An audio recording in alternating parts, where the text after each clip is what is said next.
Hello बच्चों, फिर आ गए आपके पास एक और नया वीडियो लेकर। राइट, उसी के कंटिन्यूएशन में बच्चों, reaching the age of adolescence, इसका एक और बहुत ही इम्पॉर्टेंट पार्ट लेके आए हैं, एंडोक्राइन ग्लैंड्स। तो देखते हैं बच्चों, एंडोक्राइन ग्लैंड्स सब क्या होते हैं।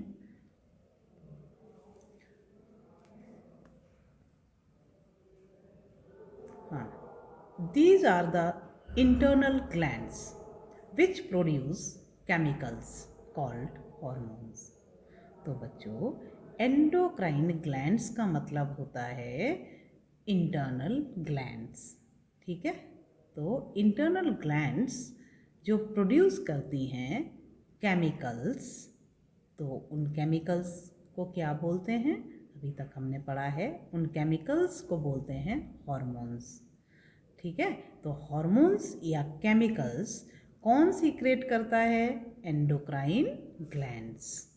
These glands make endocrine system.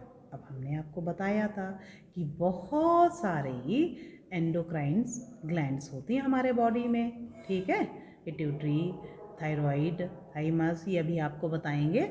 तो ये सारी ग्लैंड्स एक सिस्टम बनाती हैं, बहुत सारी मिलकर ग्लैंड्स एक सिस्टम बनाती हैं जिसको बोलते हैं एंडोक्राइन सिस्टम। ठीक है, second, directly produced in the blood because the glands are ductless. अब ये इनमें ये डक्टलेस ग्लैंड्स होती हैं बच्चों, यानी कि ये हमको डायरेक्ट कहाँ पहुँचती हैं? ये जो हॉर्मोन्स होते हैं, केमिकल्स होते हैं, ये सीधे ब्लड स्ट्रीम के थ्रू टारगेट साइट में पहुँचते हैं। ठीक है, तो ब्लड वेसल्स के थ्रू नहीं पहुँचते हैं, ये सीधे ब्लड के थ्रू ही कहाँ पहुँचते हैं? टारगेट साइट पे, यानी कि पर्टिकुलर बॉडी पार्ट में। तो इसलिए इसको क्या बोलते हैं? डक्टलेस ग्लैंड्स बोलते हैं। तो directly produced in the blood, blood में ही प्रोड्यूस होते हैं, because the glands are ductless. Okay, hormones are called chemical messengers because they control and coordinate functions of organs। Hormones एक तरह से क्या हैं? ये केमिकल मैसेंजर्स हैं, मैसेजेस देते हैं। ठीक है, तो और इनका जो फंक्शन है, ठीक है, हॉर्मोन्स का कंट्रोल और कोऑर्डिनेशन। राइट, दूसरे ये एंडोक्राइन ग्लैंड्स हैं बच्चों। अब हमारी बॉडी है, ठीक है, इधर वाला मेल पार्ट और इस तरफ वाला हमने दिखाया फीमेल पार्ट। तो सबसे पहले हम इस मेल पार्ट में देखते हैं, ठीक है, और ये फीमेल पार्ट भी एक साथ देख लेते हैं कौन कौन सी ग्लैंड्स होती हैं। देखो बच्चों, सबसे पहला ये जो ब्रेन में है, ठीक है, ये पूरी हमारे ब्रेन में ये टाइप की क्या होती हैं? ग्लैंड्स होती हैं, जिनसे सीक्रेट होता है हार्मोन। ठीक, तो ये वाली ग्लैंड, इसको पिनियल ग्लैंड बोलते हैं इस साइड में। ठीक है, क्या होता है? Pineal gland. और ये एक और इस साइड में, जिसको हम लोग पिनियल ग्लैंड के बाद हाइपोथैलेमस बोलते हैं। ठीक है, तो ये क्या है? हाइपोथैलेमस। ये वाली क्या है? Pineal gland. ये है हाइपोथैलेमस। और एक और है इस टाइप की ग्लैंड, जिसको बोलते हैं पिट्यूटरी ग्लैंड। ठीक है, तो पिट्यूटरी ग्लैंड हमारी मास्टर ग्लैंड होती है। तो इसके साथ में ये हमारे हेड रीजन में, यानी कि ब्रेन में, ये हाइपोथैलेमस, पिनियल ग्लैंड और पिट्यूटरी ग्लैंड होती हैं। ठीक, नेक्स्ट इसमें आप देखोगे एक ये हमारे यहाँ पर गले में, ठीक है, इस वाली ग्लैंड को क्या बोलते हैं? Thyroid gland. तो ये कुछ ना कुछ हार्मोन सीक्रेट करती हैं, ये सारी एंडोक्राइन ग्लैंड्स। अब आपको पता चल गया होगा ये क्या है? सारी ग्लैंड्स हैं। इनको एंडोक्राइन क्यों बोलते हैं? क्योंकि ये बॉडी के अंदर प्रेजेंट हैं। ठीक है, तो ये गले में कौन सी है? थायराइड। And parathyroid gland. यहीं पे थायरॉइड ग्लैंड है और पैराथायरॉइड ग्लैंड्स होती हैं। और एक हमारे इधर एक होती है थाइमस ग्लैंड, ठीक है, इसको बोलते हैं थाइमस ग्लैंड। और ये जो किडनी है ना, एक सेकेंड,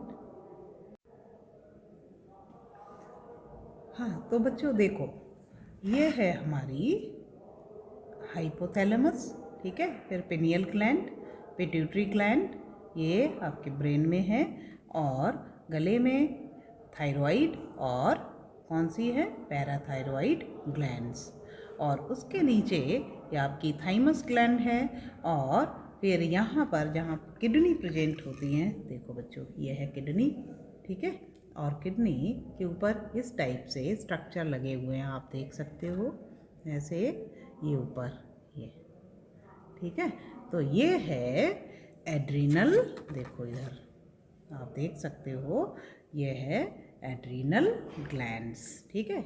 एक दो किडनी होती हैं, दोनों के टॉप पे ये इस टाइप का ये स्ट्रक्चर, इसको ये ग्लैंड है एक्चुअली, तो इसको क्या बोलते हैं, इसको बोलते हैं एड्रिनल ग्लैंड्स, ओके। और बाकी ये पैंक्रियाज है, ठीक है, पैंक्रियाज भी सीक्रेट करता है हार्मोन। और ये है आपके प्राइवेट पार्ट्स, और यहाँ पर टेस्टिस, एक तरफ टेस्टिस दिखाया हुआ है, किसमें, मेल के केस में, ठीक है। कौन सा हार्मोन सीक्रेट करता है, बताया आपको, टेस्टोस्टेरोन। और इधर एक आपका ओवरी है, ये फीमेल का पार्ट इधर दिखाया हुआ है, ठीक है, ओवरी फीमेल में होती है, और ओवरी से ओवा सीक्रेट होते हैं। तो बच्चों आपको समझ में आ गया होगा कि ये हैं हमारी एंडोक्राइन ग्लैंड्स, राइट। एक बार फिर देख लो, देखो ये है ह्यूमन बॉडी, ठीक है, ब्रेन में pineal gland, hypothalamus, pituitary gland, और फिर गले में थायराइड एंड पैराथायरॉइड ग्लैंड्स, और यहाँ सीने के थोड़ा ऊपर यहाँ पे क्या, थाइमस ग्लैंड, और किडनी प्रेजेंट है, और किडनी के ऊपर ग्लैंड्स प्रेजेंट अटैच्ड हैं, इनको बोलते हैं एड्रिनल ग्लैंड्स, ठीक है। ये पैंक्रियाज है हमारी, तो पैंक्रियाज ये भी सीक्रेट करती है, ठीक। और टेस्टोस्टेरोन सीक्रेटेड बाय टेस्टिस, और ये ओवरी से क्या सीक्रेट होते हैं, ईस्ट्रोजन, ओवा, और क्या होते हैं, हार्मोन सीक्रेट होते हैं, जिसको बोलते हैं ईस्ट्रोजन, ठीक है। तो बच्चों ये सारी इंटरनल ग्लैंड्स हैं, इनको आपको देख लेना, अच्छे से समझ लेना, ओके। अब मूव करते हैं हम लोग endocrine glands and hormones. Role of endocrine glands, क्या है role, pituitary gland controls growth and production of hormones by testis and ovary, ठीक है। तो ये क्या, पिट्यूटरी हार्मोन जो है कंट्रोल करता है किसको, ग्रोथ को, और हार्मोन्स जो प्रोड्यूस होते हैं कहाँ पर, टेस्टिस और ओवरी, जो हार्मोन्स प्रोड्यूस करते हैं ये पार्ट्स, तो उसको भी कंट्रोल करता है, ठीक है। बहुत कम या ज़्यादा हार्मोन्स का प्रोडक्शन ये पिट्यूटरी ग्लैंड ही यहाँ से कंट्रोल करती है, राइट। एक तो ग्रोथ कंट्रोल करती है, बाकी हार्मोन्स के प्रोडक्शन जो टेस्टिस और ओवरी से होते हैं उसको कंट्रोल करती है ये पिट्यूटरी ग्लैंड, ओके। तो ये इसका फंक्शन हो गया। Thyroid gland, it produces thyroxine, it's deficiency causes goitre, swelling of throat. तो आपने देखा होगा बच्चों, जो जिसको थायराइड की प्रॉब्लम हो जाती है, हाइपो या हाइपर थायराइड, तो उसमें क्या होता है, थायरॉक्सिन, ये जो थायराइड ग्लैंड है ये थायरॉक्सिन हार्मोन प्रोड्यूस करती है।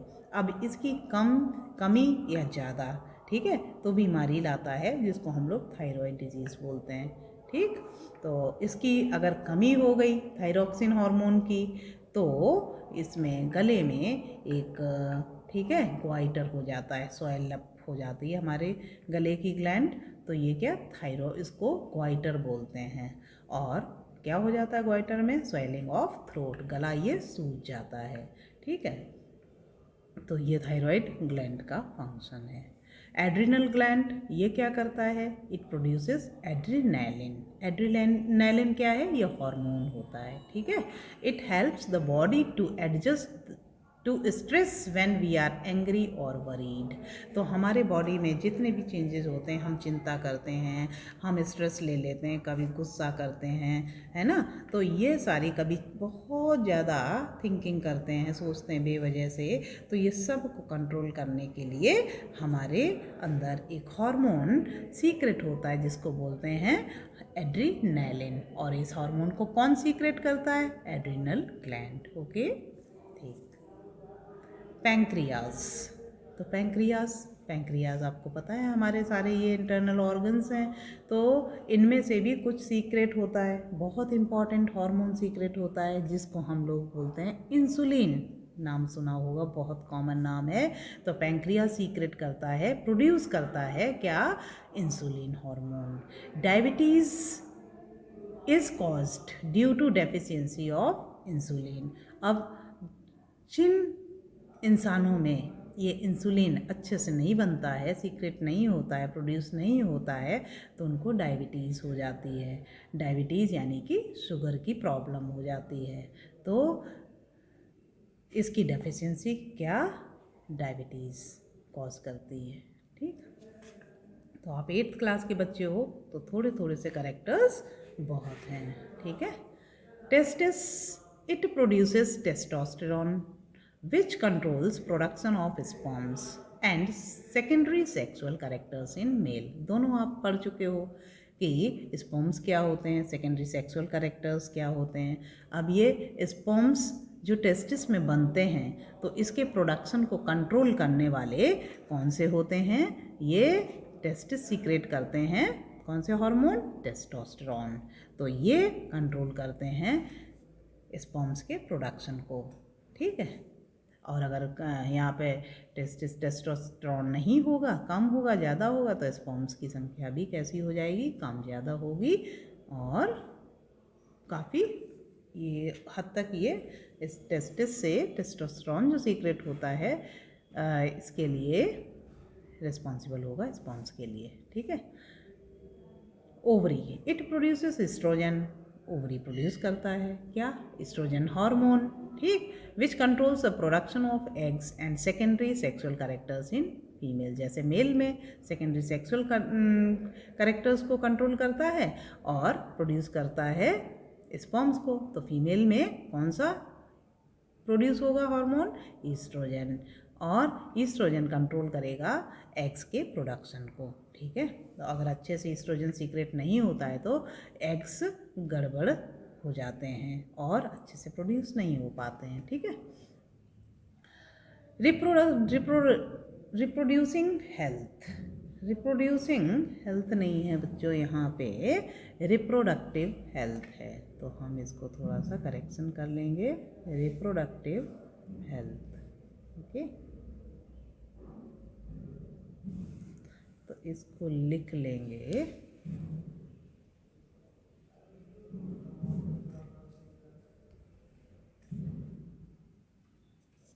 ये है बच्चों, ये है आपका रिप्रोडक्टिव, देखो, हाँ रिप्रोडक्टिव, क्योंकि करेक्शन नहीं करेंगे तो आप गलत लिख लोगे। तो reproductive health, now it's okay.